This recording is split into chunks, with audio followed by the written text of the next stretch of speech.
चुप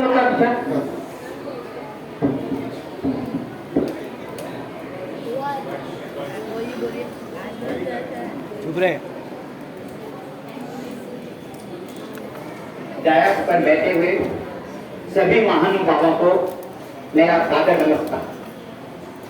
सभी गुरुजनों को, वेदर लेडीज और जेंट्स, सभी गुरुजनों को मेरा सादर नमस्कार और बच्चों को आशीर्वाद। धन्यवाद। आज हम सब इंडिपेंडेंस डे को मनाने के लिए यहाँ एकत्रित हुए हैं।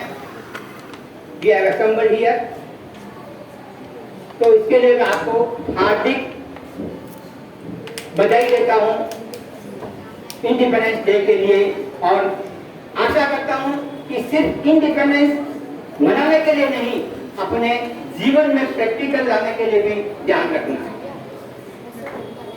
अब मैं थोड़ा सा अपने तिरंगे की तरफ बढ़ता हूँ।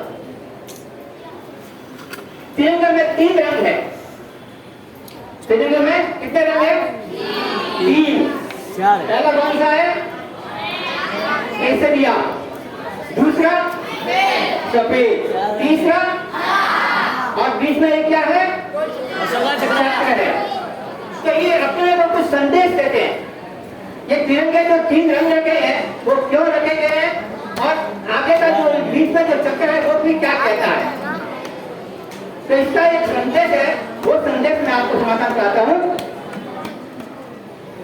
केसरिया पर भरने वाला सादा है सच्चाई, केसरिया पर भरने वाला सादा है सच्चाई, और हरा रंग है हरी हमारी धरती की अंगड़ाई, और हरा रंग है धरती की अंगड़ाई। वो अगर आप यूज करते थे तो जो पगड़ी बांधे तो साफा बांधते थे, कौन से रंग का होता था? केसरिया, विजय का प्रतीक है।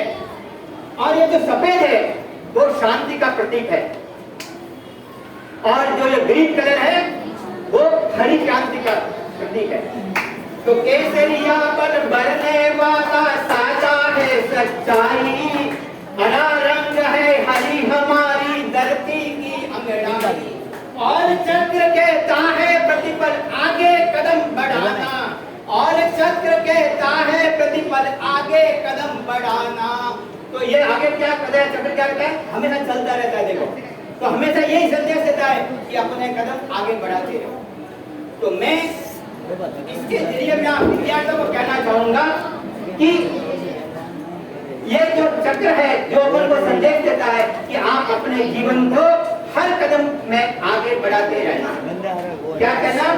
आगे कदम बढ़ाते रहना, अपने जीवन का मोल करना, अपने जीवन को बढ़ाते रहना, और हर टाइम सिर्फ जन्म के लिए नहीं, सिर्फ एजुकेशन के लिए नहीं, अपने लाइफ में भी अच्छा नाम कमाना। ये है आज का संदेश। और अभी दूसरा स्टेप मेरा है, थोड़ी सी मजाक करूं क्योंकि काफी समय हो गया है, थोड़ी सी मजाक कर लूं आपसे। तो देखिए,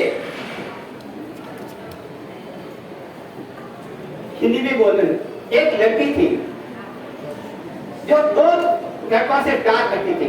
एक था इंजीनियर और एक था डॉक्टर। क्षमा करें, अभी नहीं है।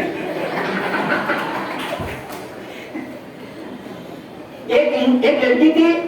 There was a girl, because for some English teacher, there was a girl who was loving 2 persons. One was engineer and another was a doctor. That girl, engineer, not girl, sorry, that engineer was giving an apple to that lady, that a girl, जो उस लड़की को हमेशा एक Apple देती थी। क्यों देती थी बताओ?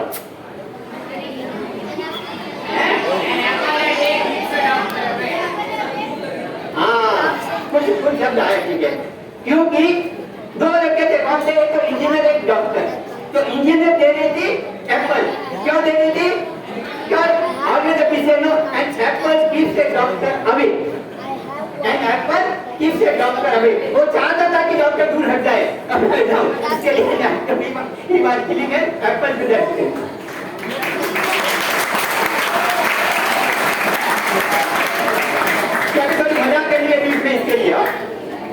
लेकिन अब मैं अपने खुद को भी नहीं छोड़ता हूँ। मैं मेरे बारे में भी कह देता हूँ, एक चार्टर्ड अकाउंटेंट के बारे में। जरा ध्यान से सुनना, बराबर है। जब कभी एक चार्टर्ड अकाउंटेंट गर्म होता है ना, नाराज हो जाता है, तो क्या बोलता है? दूसरे जनरल को क्या होता है? किसी को गाली देता है, किसी को वो देते हैं, वो देखते हैं। लेकिन चार्टर्ड अकाउंटेंट कभी गाली नहीं देगा, वो कुछ ऐसे सब बोलेगा अपनी कॉमर्स भाषा में। तो सुनिए जरा, जो अब वो बहुत गर्म हो गया चार्टर्ड अकाउंटेंट, आगे कोई ऐसे आया था आदमी, कोई जरूरी नहीं क्लाइंट ही हुआ, ये भी जरूरी नहीं है, तो वो कल इसको स्कूल कर रहा था। देन तो किस भाषा में उसको स्कॉल करेगा? You bounce a check. You bounce a check. Cheque bounce हो जाता है ना, उसके बारे में बोला है। You bounce a check. Liability पे humility. You are a liability पे humility. Born dead debt. Commerce वाला है ना, इसके लिए बोल रहा हूँ। 32 में इसके लिए ज्यादा किया। कितने 11-12 में कॉमर्स है ना, इसके लिए। तो born dead debt. Dishonored bill. Insolvent man, I shall beat you. अब देखो, ताकत तो नहीं है बाहर एक थप्पड़ मारने की भी, लेकिन वो बोलता है, क्या कहता है? I shall beat you so badly that your balance sheet will never tally. सारा पापा जिसको मैं आज बोल सकते हैं। ये 11 के लिए मैं वापस एक बार वापस बोलता हूँ, क्या सुन ले? You bounce a check, liability with humility. Born bad debt, dishonored bill, insolvent man, I shall beat you so badly that your balance sheet will never tally. नहीं साहब से पूछो कभी balance sheet tally? अब क्योंकि दादा से मैं नहीं लूँगा, मैं सिर्फ कुछ एडवाइस देना चाहता हूँ, सिर्फ एक मिनट में। देखो बच्चों, अपन को होशियार बनना है। कभी बीच में मजाक भी करें, अब थोड़ा चलेगी। अपन को क्या बनना है? होशियार बनना है। लेकिन होशियार खूब बनो, अच्छा बनो, लेकिन दूसरों को मूर्ख मत समझना। दूसरों को मूर्ख मत समझना। Don't feel full others also. आप होशियार बनो, अच्छे बनो, लेकिन दूसरों को ये मत समझो कि दूसरे मूर्ख हैं, वो मत समझना। ये अपनी सबसे ज्यादा मूर्खता है। ये सबसे ज्यादा मूर्खता यही है कि अपन दूसरों को मूर्ख समझते हैं। दूसरा, आजकल अपने यहाँ जैसे 12th तक है, आगे कॉलेज तक गए, ग्रेजुएट हो गई, तो क्या ये सफिशिएंट है? एजुकेशन में आज के जमाने में ग्रेजुएशन इज नथिंग। आपको कुछ ना कुछ स्पेशलाइज करना पड़ेगा। आपको आगे बढ़ना है तो you have to do something specialized subject. You have to get specialized life and see that you are doing it well in the life, not merely graduation. तीसरा एडवाइस मेरा रहेगा और लास्ट ये है कि अपने जीवन में अपनी जन्मदात्री माता यानी mother, don't forget your mother. That's what I wanted to say. Not only mother, I am telling about whole माँ। अपनी जन्मदात्री माता, दूसरा है धरती माता, तीसरा सरस्वती माता और चौथा अपनी कुलदेवी माता। इन 4 माताओं को जिंदगी में कभी मत भूलना। अगर आपको जिंदगी में प्रोग्रेस करनी है तो ये 4 आप हमेशा आपका आशीर्वाद देते रहेंगे और आप इनका हमेशा ध्यान रखना। जय हिंद।